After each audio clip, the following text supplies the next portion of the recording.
O Grande Conflito, capítulo 4. Um povo que difunde luz. Por entre as trevas que baixaram à terra durante o longo período da supremacia papal, a luz da verdade não poderia ficar inteiramente extinta. Em cada época, houve testemunhas de Deus, homens que acalentavam fé em Cristo como o único mediador entre Deus e o homem, que mantinham a Escritura Sagrada como a única regra de vida e santificavam o verdadeiro sábado. Quanto o mundo deve a estes homens, a posteridade jamais saberá. Foram estigmatizados como hereges, impugnados os seus motivos, criticado o seu caráter e suprimidos, difamados ou mutilados os seus escritos. No entanto, permaneceram firmes e de século em século mantiveram a fé em sua pureza como sagrado legado às gerações vindouras.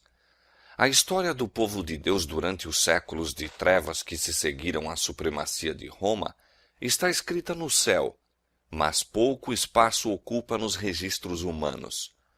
Poucos traços de sua existência se podem encontrar, a não ser nas acusações de seus perseguidores. Foi tática de Roma obliterar todo vestígio de dissidência de suas doutrinas ou decretos. Foi tática de Roma obliterar todo vestígio de dissidência de suas doutrinas ou decretos. Tudo que fosse herético, quer pessoas, quer escritos, procurava ela destruir. Expressões de dúvida ou questões quanto à autoridade dos dogmas papais eram suficientes para tirar a vida do rico ou pobre, elevado ou humilde. Roma se esforçava também por destruir todo o registro de sua crueldade para com os que discordavam dela. Os concílios papais decretavam que livros ou escritos contendo relatos desta natureza deveriam ser lançados às chamas. Antes da invenção da imprensa, os livros eram pouco numerosos e de forma desfavorável à preservação. Portanto, pouco havia a impedir que os romanistas levassem a efeito o seu desígnio. Nenhuma igreja dentro dos limites da jurisdição romana ficou muito tempo sem ser perturbada no gozo da liberdade de consciência. Mal o papado obtivera poder, estendeu os braços para esmagar a todos os que recusassem a reconhecer-lhe o domínio, e uma após outra, submeteram-se as igrejas ao seu governo. Na Grã-Bretanha, o primitivo cristianismo muito cedo deitou raízes. O evangelho, recebido pelos bretões nos primeiros séculos, não se achava então corrompido pela apostasia romana. A perseguição dos imperadores pagãos, que se estendeu mesmo até aquelas praias distantes, foi a única dádiva que a primeira igreja da Bretanha recebeu de Roma. Muitos dos cristãos, fugindo da perseguição na Inglaterra, encontraram refúgio na Escócia. Daí, a verdade foi levada à Irlanda, sendo em todos estes países recebida com alegria. Quando os saxões invadiram a Bretanha, o paganismo conseguiu predomínio. Os conquistadores desdenharam ser instruídos por seus escravos e os cristãos foram obrigados a retirar-se para as montanhas e agrestes pauís.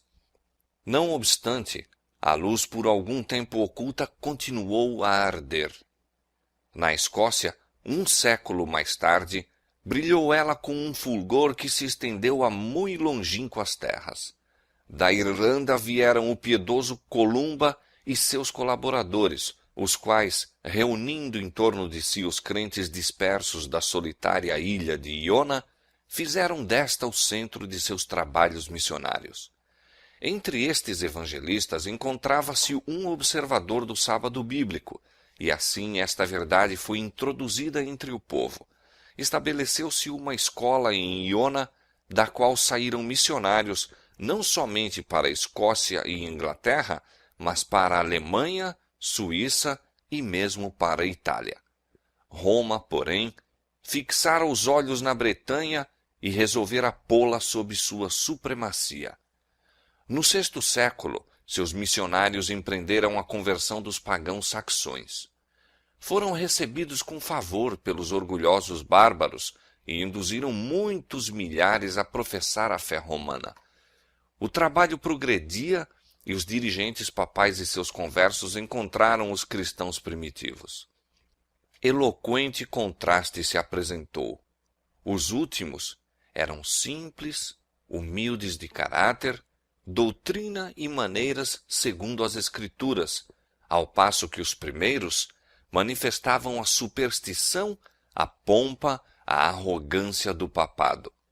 O emissário de Roma exigiu que estas igrejas cristãs reconhecessem a supremacia do soberano pontífice. Os bretões mansamente replicaram que desejavam amar a todos os homens, mas que o Papa não tinha direito à supremacia na igreja e que eles poderiam prestar-lhe somente a submissão devida a todo seguidor de Cristo. Repetidas tentativas foram feitas para se conseguir sua adesão a Roma, mas esses humildes cristãos, espantados com o orgulho ostentado por seus emissários, firmemente replicavam que não conheciam outro mestre senão a Cristo.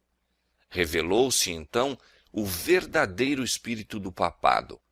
Disse o chefe romano: se não receberdes irmãos que vos trazem paz, recebereis inimigos que vos trarão guerra. Se vos não unirdes conosco para mostrar aos saxões o caminho da vida, recebereis deles o golpe de morte. Não era isto simples ameaça. Guerra, intriga e engano foram empregados contra as testemunhas de uma fé bíblica, até que as igrejas da Bretanha foram destruídas ou obrigadas a submeter-se à autoridade do Papa. Em terras que ficavam além da jurisdição de Roma, existiram por muitos séculos corporações de cristãos que permaneceram quase inteiramente livres da corrupção papal.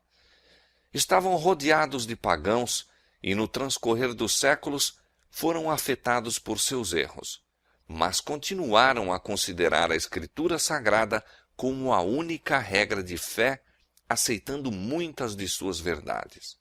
Estes cristãos acreditavam na perpetuidade da lei de Deus e observavam o sábado do quarto mandamento. Igrejas que se mantinham nesta fé e prática existiram na África Central e entre os armênios, na Ásia. Mas dentre os que resistiram ao cerco cada vez mais apertado do poder papal, os valdenses ocuparam posição preeminente. A falsidade e corrupção papal encontraram a mais decidida resistência na própria terra em que o Papa fixara a sede. Durante séculos, as igrejas do Piemonte mantiveram-se independentes, mas afinal chegou o tempo em que Roma insistiu em submetê-las. Depois de lutas inúteis contra a tirania, os dirigentes destas igrejas reconheceram relutantemente a supremacia do poder a que o mundo todo parecia render homenagem. Alguns houve, entretanto, que se recusaram a ceder à autoridade do Papa ou do prelado. Estavam decididos a manter sua fidelidade a Deus e preservar a pureza e simplicidade de fé. Houve separação. Os que se apegaram à antiga fé retiraram-se. Alguns, abandonando os Alpes nativos, alçaram a bandeira da verdade em terras estrangeiras. Outros se retraíram para os vales afastados e fortalezas das montanhas e ali preservaram a liberdade de culto a Deus. A fé que durante muitos séculos fora mantida e ensinada pelos cristãos valdenses estava em assinalado contraste com as falsas doutrinas que Roma apresentava. Sua crença religiosa baseava-se na palavra escrita de Deus, o verdadeiro documento religioso do cristianismo. Mas aqueles humildes camponeses, em seu obscuro retiro, excluídos do mundo e presos à labuta diária entre seus rebanhos e vinhedos, não haviam por si só chegado à verdade em oposição aos dogmas e heresias da Igreja apóstata. A fé que professavam não era nova. Sua crença religiosa era a herança de seus pais. lutavam pela fé da Igreja Apostólica, a fé que uma vez foi dada aos santos. A Igreja no deserto e não a orgulhosa hierarquia entronizada na grande capital do mundo, era a verdadeira Igreja de Cristo, a depositária dos tesouros da verdade que Deus confiara a seu povo para ser dada ao mundo. Entre as principais causas que levaram a Igreja verdadeira a separar-se da de Roma, estava o ódio desta ao sábado bíblico. Conforme fora predito pela profecia, o poder papal lançou a verdade por terra. A lei de Deus foi conculcada no pó enquanto se exaltavam as tradições e costumes dos homens. As igrejas que estavam sob o governo do papado foram logo compelidas a honrar o domingo como dia santo. No meio do erro e superstição que prevaleciam, muitos, mesmo dentre o verdadeiro povo de Deus, ficaram tão desorientados que, ao mesmo tempo em que observavam o sábado, abstinham-se do trabalho também no domingo. Isto, porém, não satisfazia aos chefes papais. Exigiam não somente que fosse santificado o domingo, mas que o sábado fosse profanado. E com a mais violenta linguagem denunciavam os que ousavam honrá-lo. Era unicamente fugindo ao poder de Roma que alguém poderia, em paz, obedecer à lei de Deus. Os valdenses foram os primeiros dentre os povos da Europa a obter a tradução das Sagradas Escrituras. Centenas de anos antes da Reforma, possuíam a Bíblia em manuscrito na língua materna. Tinham a verdade incontaminada, e isto os tornava objeto especial do ódio e perseguição. Declaravam ser a Igreja de Roma a Babilônia apóstata do Apocalipse, e com perigo de vida erguiam-se para resistir às suas corrupções. Opressos pela prolongada perseguição, alguns comprometeram sua fé, cedendo pouco a pouco em seus princípios distintivos, enquanto outros sustentavam firme a verdade. Durante séculos de trevas e apostasia, houve alguns dentre os valdenses que negavam a supremacia de Roma, rejeitavam o culto às imagens como idolatria e guardavam o verdadeiro sábado. Sob as mais atrozes tempestades da oposição conservaram a fé. Acossados, embora pela espada dos saboianos, e queimados pela fogueira romana, mantiveram-se sem hesitação ao lado da palavra de Deus e de sua honra. Por trás dos elevados baluartes das montanhas, em todos os tempos refúgio dos perseguidos e oprimidos, os valdenses encontraram esconderijo. Ali conservou-se a luz da verdade a arder por entre as trevas da Idade Média. Ali, durante 1000 anos, testemunhas da verdade mantiveram a antiga fé. Deus providenciara para seu povo um santuário de majestosa grandeza, de acordo com as extraordinárias verdades confiadas à sua guarda. Para os fiéis exilados, eram as montanhas um emblema da imutável justiça de Jeová. Apontavam eles a seus filhos as alturas sobranceiras, em sua imutável majestade, e falavam-lhes daquele em quem não há mudança nem sombra de variação, cuja palavra é tão perdurável como os montes eternos. Deus estabelecera firmemente as montanhas e as cingira de fortaleza. Braço algum, a não ser o do poder infinito, poderia movê-las do lugar. De igual maneira, estabelecera ele a sua lei, fundamento de seu governo no céu e na terra. O braço do homem poderia atingir a seus semelhantes e destruir-lhes a vida, mas esse braço seria tão impotente para desarraigar as montanhas de seu fundamento e precipitá-las no mar, como para mudar um preceito da lei de Jeová ou anular qualquer de suas promessas aos que lhe fazem a vontade. Na fidelidade para com a sua lei, os servos de Deus deveriam ser tão firmes como os outeiros imutáveis. As montanhas que cingiam os fundos vales eram testemunhas constantes do poder criador de Deus e afirmação sempre infalível de seu cuidado protetor. Esses peregrinos aprenderam a amar os símbolos preciosos da presença de Jeová. Não condescendiam com murmurações por causa das agruras da sorte. Nunca se sentiam abandonados na solidão das montanhas. Agradeciam a Deus por haver-lhes provido refúgio da ira e crueldade dos homens. Regozijavam-se diante dele na liberdade de prestar culto. Muitas vezes, quando perseguidos pelos inimigos, a fortaleza das montanhas se provara ser defesa segura. De muitos rochedos elevados entoavam eles louvores a Deus, e os exércitos de Roma não podiam fazer silenciar seus cânticos de ações de graças. Pura, singela e fervorosa era a piedade desses seguidores de Cristo. Os princípios da verdade avaliavam-nos eles acima das casas e terras, amigos, parentes e mesmo da própria vida. Semelhantes princípios ardorosamente procuravam eles gravar no coração dos jovens. Desde a mais tenra infância, os jovens eram instruídos nas Escrituras e ensinava-se-lhes a considerar santos os requisitos da lei de Deus.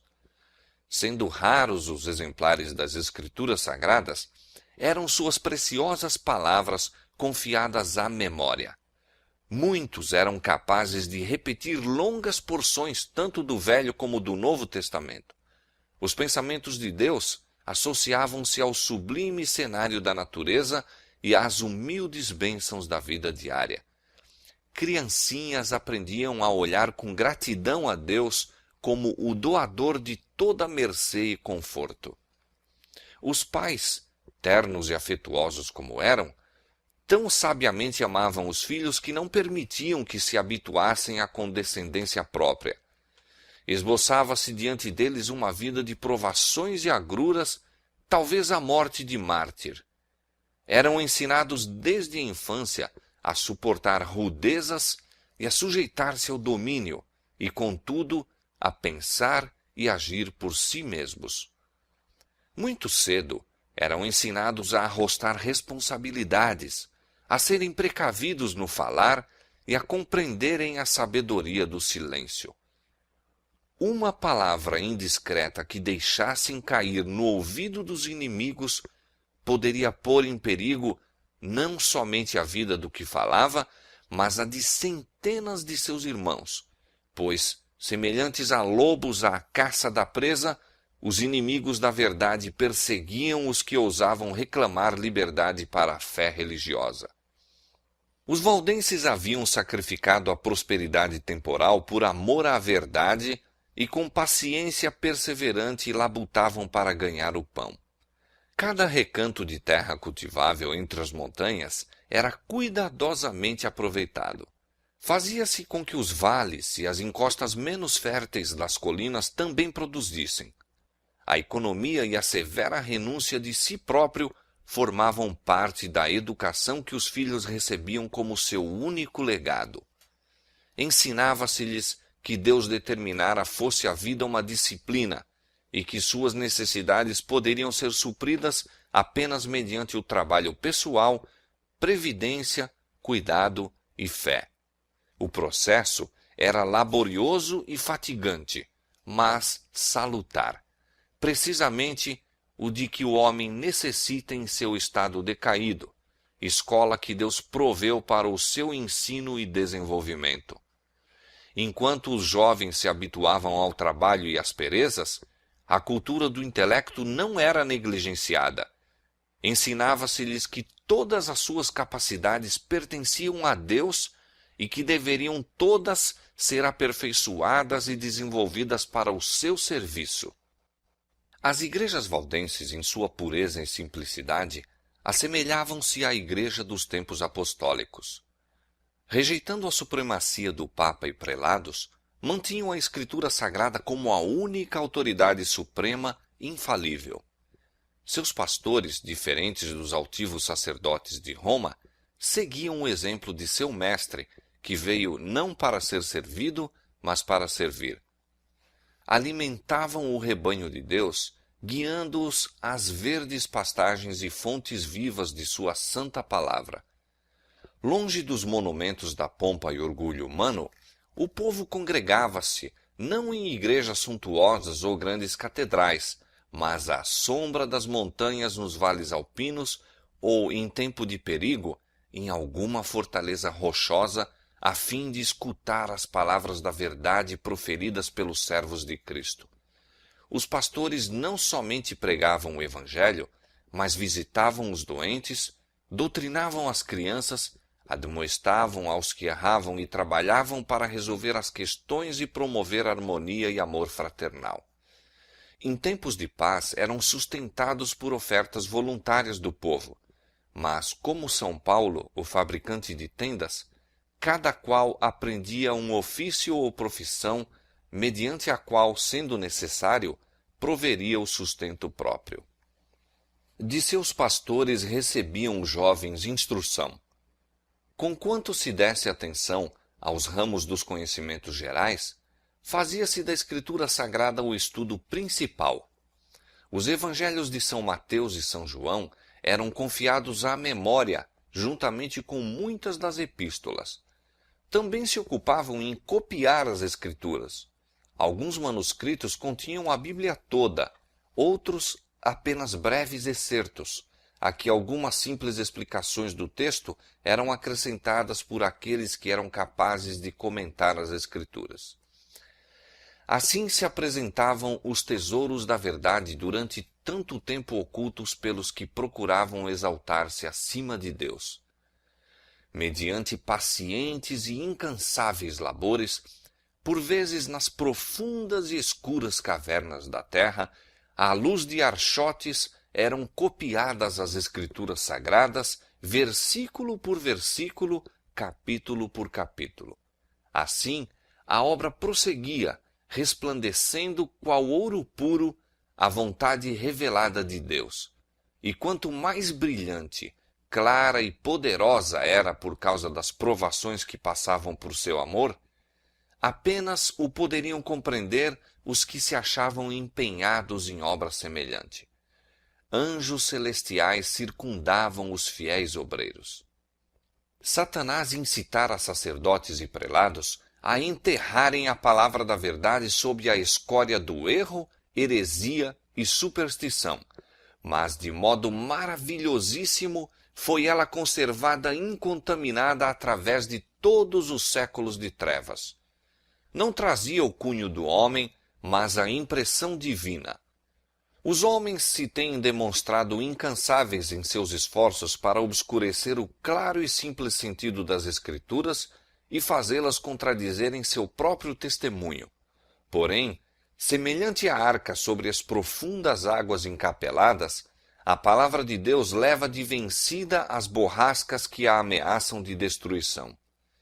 Assim como tem a mina ricos veios de ouro e prata ocultos por sob a superfície, de maneira que todos os que desejam descobrir os preciosos depósitos devem cavar, assim, as Sagradas Escrituras têm tesouros de verdade que são revelados unicamente ao ardoroso, humilde e devoto pesquisador.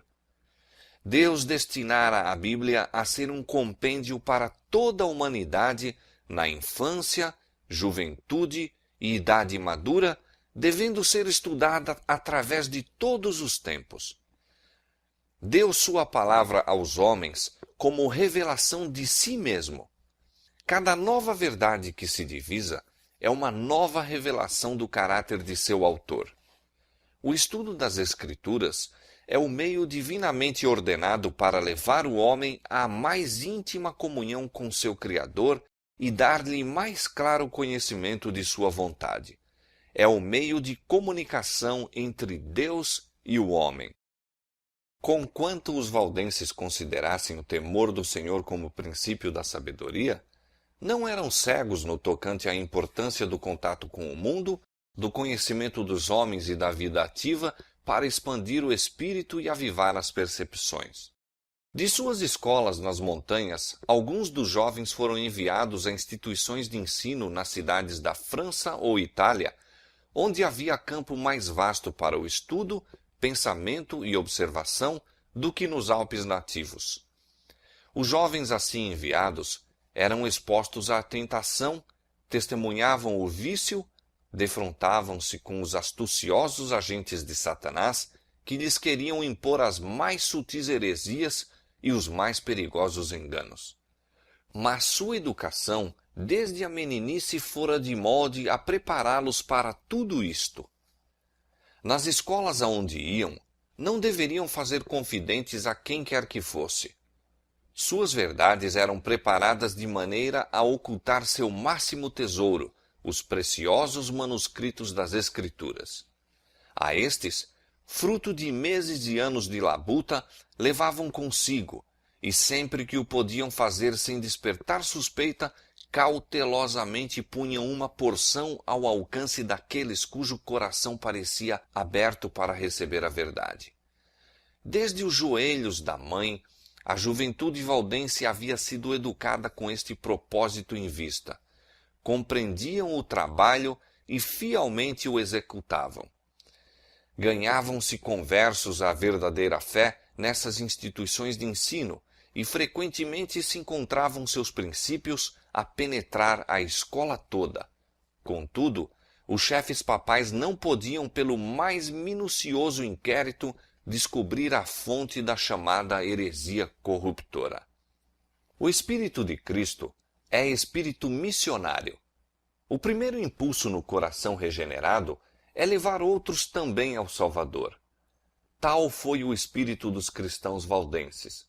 Compreendiam que Deus exigia mais deles do que simplesmente preservar a verdade em sua pureza nas suas próprias igrejas, e que sobre eles repousava a solene responsabilidade de deixarem sua luz resplandecer aos que se achavam em trevas. Pelo forte poder da palavra de Deus, procuravam romper o cativeiro que Roma havia imposto. Os ministros valdenses eram educados como missionários, exigindo-se primeiramente de cada um que tivesse a expectativa de entrar para o ministério a aquisição de experiência como evangelista. Cada um deveria servir 3 anos em algum campo missionário antes de assumir o encargo de uma igreja em seu país. Este serviço, exigindo logo de começo renúncia e sacrifício, era a introdução apropriada à vida pastoral naqueles tempos que punham à prova a alma. Os jovens que recebiam a ordenação para o sagrado mistério viam diante de si não a perspectiva de riquezas e glória terrestre, mas uma vida de trabalhos e perigo, e possivelmente o destino de mártir. Os missionários iam de 2 em 2, como Jesus enviara seus discípulos. Cada jovem tinha usualmente por companhia um homem de idade e experiência, achando-se aquele sob a orientação do companheiro, que ficava responsável por seu ensino e a cuja instrução se esperava que seguisse. Estes coobreiros não estavam sempre juntos, mas muitas vezes se reuniam para orar e aconselhar-se, fortalecendo-se assim mutuamente na fé. Tornar conhecido o objetivo de sua missão seria assegurar a derrota. Ocultavam, portanto, cautelosamente seu verdadeiro caráter. Cada ministro possuía conhecimento de algum ofício ou profissão, e os missionários prosseguiam na obra sob a aparência de vocação secular. Usualmente escolhiam a de mercador ou vendedor ambulante. Levavam sedas, joias e outros artigos que naquele tempo não se compravam facilmente, a não ser em mercados distantes, e eram bem recebidos como negociantes, onde teriam sido repelidos como missionários. Em todo o tempo seu coração se levantava a Deus, rogando sabedoria, a fim de apresentar um tesouro mais precioso do que o ouro ou joias. Levavam secretamente consigo exemplares da Escritura Sagrada, no todo ou em parte. Quando quer que se apresentasse oportunidade, chamavam a atenção dos fregueses para os manuscritos. Muitas vezes assim se despertava o interesse de ler a palavra de Deus, e alguma porção era de bom grado deixada com os que a desejavam receber. A obra destes missionários começava nas planícies e vales ao pé de suas próprias montanhas, mas estendia-se muito além destes limites. Descalços e com vestes singelas e poentas da jornada como eram as de seu mestre, passavam por grandes cidades e penetravam em longínquas terras. Por toda a parte espalhavam a preciosa verdade. Surgiam igrejas em seu caminho e o sangue dos mártires testemunhava da verdade. O dia de Deus revelará a rica messe de almas enceleiradas pelos labores destes homens fiéis. Velada e silenciosa, a palavra de Deus rompia caminho através da cristandade e tinha alegre acolhida nos lares e corações. Para os valdenses, não eram as Escrituras simplesmente o registro do trato de Deus para com os homens no passado e a revelação das responsabilidades e deveres do presente, mas o desvendar dos perigos e glórias do futuro. Acreditavam que o fim de todas as coisas não estava muito distante, e estudando a Bíblia com oração e lágrimas, mais profundamente se impressionavam com suas preciosas declarações e com o dever de tornar conhecidas a outros as suas verdades salvadoras. Viam o plano da salvação claramente revelado nas páginas sagradas e encontravam conforto, esperança e paz crendo em Jesus. Ao iluminar-lhes a luz o entendimento e ao alegrar-lhes ela o coração, anelavam derramar seus raios sobre os que se achavam nas terras do erro papal. Viam que, sob a direção do Papa e sacerdotes, multidões debalde se esforçavam por obter perdão, afligindo o corpo por causa do pecado da alma. Ensinados a confiar nas boas obras para se salvarem, estavam sempre a olhar para si mesmos, ocupando a mente com a sua condição pecaminosa, vendo-se expostos à ira de Deus, afligindo alma e corpo, não achando, contudo, alívio.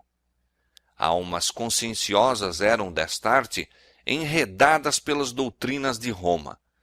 Milhares abandonavam amigos e parentes, passando a vida nas celas dos conventos.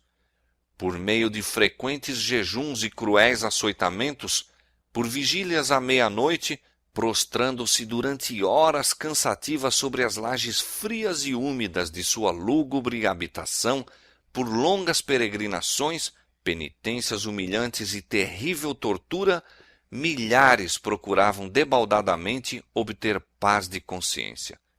Oprimidos por uma intuição de pecado e perseguidos pelo temor da ira vingadora de Deus, muitos continuavam a sofrer até que a natureza exausta se rendia e, sem um resquício de luz ou esperança, baixavam à sepultura. Os valdenses ansiavam por partir a estas almas famintas o pão da vida, revelar-lhes as mensagens de paz nas promessas de Deus e apontar-lhes a Cristo como a única esperança de salvação. Tinham por falsa a doutrina de que as boas obras podem expiar a transgressão da lei de Deus. A confiança nos méritos humanos faz perder de vista o amor infinito de Cristo. Jesus morreu como sacrifício pelo homem, porque a raça caída nada pode fazer para se recomendar a Deus. Os méritos de um Salvador crucificado e ressurgido são o fundamento da fé cristã. A dependência da alma para com Cristo é tão real e sua união com Ele deve ser tão íntima como a do membro para com o corpo ou da vara para com a videira. Os ensinos dos papas e sacerdotes haviam levado os homens a considerar o caráter de Deus e mesmo o de Cristo como severo, sombrio e repelente. Representava-se o Salvador tão destituído de simpatia para com o homem em seu estado decaído, que devia ser invocada a mediação de sacerdotes e santos. Aqueles cuja mente fora iluminada pela palavra de Deus Anelavam guiar estas almas a Jesus como seu compassivo e amante Salvador, que permanece de braços estendidos a convidar todos a irem a Ele com seu fardo de pecados, seus cuidados e fadigas. Almejavam remover os obstáculos que Satanás havia acumulado para que os homens não pudessem ver as promessas e ir diretamente a Deus, confessando os pecados e obtendo perdão e paz. Ardorosamente desvendava o missionário valdense as preciosas verdades do Evangelho ao espírito inquiridor. Citava com precaução as porções cuidadosamente copiadas da Sagrada Escritura. Era sua máxima alegria infundir esperança à alma conscienciosa, ferida pelo pecado, e que tão somente podia ver um Deus de vingança, esperando para executar justiça. Com lábios trêmulos e olhos lacrimosos, muitas vezes, com joelhos curvados, expunha a seus irmãos as preciosas promessas que revelam a única esperança do pecador. Assim, a luz da verdade penetrava muitas almas obscurecidas, fazendo recuar a nuvem lúgubre até que o sol da justiça resplandecesse no coração, trazendo saúde em seus raios. Dava-se a miúde o caso de alguma porção das Escrituras ser lida várias vezes, desejando o ouvinte que fosse repetida como se quisesse assegurar-se de que tinha ouvido bem. Em especial, se desejava de maneira ávida a repetição destas palavras: o sangue de Jesus Cristo, seu Filho, nos purifica de todo o pecado. 1 São João, capítulo 1, verso 7. Como Moisés levantou a serpente no deserto, assim importa que o Filho do Homem seja levantado, para que todo aquele que nele crê não pereça, mas tenha a vida eterna. São João, capítulo 3, versos 14 e 15. Muitos não se iludiam em relação às pretensões de Roma. Viam quão vã é a mediação de homens ou anjos em favor do pecador. Raiando-lhes na mente a verdadeira luz, exclamavam com regozijo: Cristo é meu sacerdote, seu sangue é meu sacrifício, seu altar é meu confessionário. Confiavam-se inteiramente aos méritos de Jesus, repetindo as palavras: sem fé é impossível agradar-lhe. Hebreus capítulo 11, verso 6. Nenhum outro nome há, dado entre os homens, pelo qual devamos ser salvos. Atos capítulo 4, verso 12. A certeza do amor de um Salvador parecia, a algumas destas pobres almas agitadas pela tempestade, coisa por demais vasta para ser abrangida. Tão grande era o alívio que sentiam, tal a inundação de luz que lhes sobrevinha, que pareciam transportadas ao céu. Punham confiantemente suas mãos na de Cristo, firmavam os pés sobre a rocha dos séculos, bania-se todo o temor da morte. Podiam agora ambicionar a prisão e a fogueira, se desse modo honrassem o nome de seu Redentor. Em lugares ocultos era a palavra de Deus apresentada e lida algumas vezes a uma única alma, outras a um pequeno grupo que anelava a luz e a verdade. A miúde, a noite toda era passada desta maneira. Tão grande era o assombro e admiração dos ouvintes, que o mensageiro da misericórdia frequentemente se via obrigado a cessar a leitura até que o entendimento pudesse aprender as boas novas da salvação. Era comum proferirem-se palavras como estas: aceitará Deus em verdade a minha oferta? Olhar-me-á benignamente? Perdoar-me-á ele? Lia-se a resposta: vinde a mim todos os que estáis cansados e oprimidos, e eu vos aliviarei. Mateus capítulo 11, verso 28. A fé se apegava à promessa, ouvia-se a alegre resposta: nada mais de longas peregrinações, nada de penosas jornadas aos relicários sagrados. Posso ir a Jesus tal como estou, pecador e ímpio, e ele não desprezará a oração de arrependimento. Perdoados te são os teus pecados. Os meus pecados, efetivamente os meus, podem ser perdoados. Enchia o coração uma onda de sagrada alegria, e o nome de Jesus era engrandecido em louvores e ações de graças. Estas almas felizes voltavam para casa a fim de difundir a luz, repetir a outros tão bem quanto podiam a nova experiência de que acharam o caminho verdadeiro e vivo. Havia um estranho e solene poder nas palavras das Escrituras que falava diretamente ao coração dos que se achavam anelantes pela verdade. Era a voz de Deus e levava a convicção aos que ouviam. O mensageiro da verdade continuava o seu caminho, mas seu aspecto de humildade, sua sinceridade, ardor e profundo fervor eram assuntos de observação frequente. Em muitos casos, os ouvintes não lhe perguntavam de onde viera ou para onde ia. Ficavam tão dominados, a princípio pela surpresa e depois pela gratidão e alegria, que não pensavam em interrogá-lo. Quando insistiam com ele para os acompanhar às suas casas, respondia-lhes que devia visitar as ovelhas perdidas do rebanho. Não seria ele um anjo do céu? Indagavam. Em muitos casos, não mais se via o mensageiro da verdade. Seguira para outros países, ou a vida se lhe consumia em algum calabouço desconhecido, ou talvez seus ossos estivessem alvejando no local em que testificara da verdade. Mas as palavras que deixara após si não poderiam ser destruídas. Estavam a fazer sua obra no coração dos homens. Os benditos resultados só no dia do juízo se revelarão plenamente. Os missionários valdenses estavam invadindo o reino de Satanás e os poderes das trevas despertavam para maior vigilância. Todo esforço para avanço da verdade era observado pelo príncipe do mal e ele excitava os temores de seus agentes. Os chefes papais viram grande perigo para sua causa no trabalho destes humildes itinerantes. Se fosse permitido à luz da verdade resplandecer sem impedimento, varreria as pesadas nuvens do erro que envolviam o povo. Haveria de dirigir o espírito dos homens a Deus unicamente, talvez destruindo, afinal, a supremacia de Roma.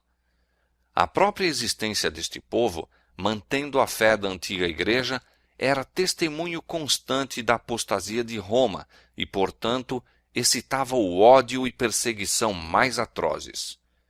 Sua recusa de renunciar às Escrituras era também ofensa que Roma não podia tolerar. Decidiu-se ela a exterminá-los da terra. Começaram então as mais terríveis cruzadas contra o povo de Deus em seus lares montesinos. Puseram-se inquisidores em suas pegadas, e a cena do inocente Abel tombando ante o assassino Caim repetia-se frequentemente. Reiteradas vezes foram devastadas as suas férteis terras, destruídas as habitações e capelas, de maneira que onde houvera campos florescentes e lares de um povo simples e laborioso, restava apenas um deserto. Assim como o animal de rapina se torna mais feroz provando sangue, a ira dos sectários do Papa acendia-se com maior intensidade com o sofrimento de suas vítimas. Muitas destas testemunhas da fé pura foram perseguidas através das montanhas e caçadas nos vales em que se achavam escondidas, encerradas por enormes florestas e píncaros rochosos. Nenhuma acusação se poderia fazer contra o caráter moral da classe proscrita. Mesmo seus inimigos declaravam serem eles um povo pacífico, sossegado e piedoso. Seu grande crime era não quererem adorar a Deus segundo a vontade do Papa. Por tal crime, toda humilhação, insulto e tortura que homens ou diabos podem inventar amontoaram-se sobre eles. Determinando-se Roma a exterminar a odiada seita, uma bula foi promulgada pelo Papa, condenando-os como hereges e entregando-os ao morticínio. Não eram acusados como ociosos, desonestos ou desordeiros, mas declarava-se que tinham uma aparência de piedade e santidade que seduzia as ovelhas do verdadeiro aprisco. Portanto, ordenava ao Papa que aquela maligna e abominável seita de perversos, caso se recusasse a abjurar, fosse esmagada como serpentes venenosas. Esperava o altivo potentado ter de responder por estas palavras? Sabia que estavam registradas nos livros do céu para lhe serem apresentadas no juízo? Quando o fizestes a um destes meus pequeninos irmãos, disse Jesus, a mim o fizestes. Essa bula convocava a todos os membros da igreja para se unirem à cruzada contra os hereges. Como incentivo para se empenharem na obra cruel, absolvia de todas as penas e castigos eclesiásticos, gerais e particulares, desobrigava a todos os que se unissem à cruzada de qualquer juramento que pudessem ter feito, legitimava-lhes o direito a qualquer propriedade que pudessem ter ilegalmente adquirido, e prometia a remissão de todos os pecados aos que matassem algum herege.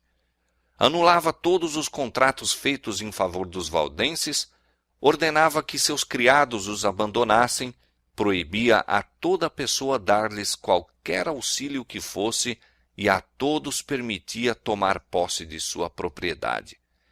Este documento revela claramente o espírito que o ditou. É o bramido do dragão e não a voz de Cristo que nele se ouve. Os dirigentes papais não queriam conformar seu caráter com a grande norma da lei de Deus, mas erigiram uma norma que lhes fosse conveniente e decidiram obrigar todos a se conformarem com a mesma porque Roma assim o desejava. As mais horríveis tragédias foram encenadas. Sacerdotes e papas corruptos e blasfemos estavam a fazer a obra que Satanás lhes designava.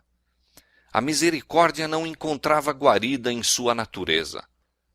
O mesmo Espírito que crucificou Cristo e matou os apóstolos, o mesmo que impulsionou o sanguinário Nero contra os fiéis de seu tempo, estava em operação a fim de exterminar da terra os que eram amados de Deus. As perseguições desencadeadas durante muitos séculos sobre este povo temente a Deus foram por ele suportadas com uma paciência e constância que honravam seu Redentor. Apesar das cruzadas contra eles e da desumana carnificina a que foram sujeitos, continuavam a mandar seus missionários a espalhar a preciosa verdade. Eram perseguidos até a morte, contudo, seu sangue regava a semente lançada e esta não deixou de produzir fruto. Assim, os valdenses testemunharam de Deus séculos antes do nascimento de Lutero. Dispersos em muitos países, plantaram a semente da reforma que se iniciou no tempo de Wycliffe, cresceu larga e profundamente nos dias de Lutero e deve ser levada avante até ao final do tempo por aqueles que também estão dispostos a sofrer todas as coisas pela palavra de Deus e pelo testemunho de Jesus Cristo.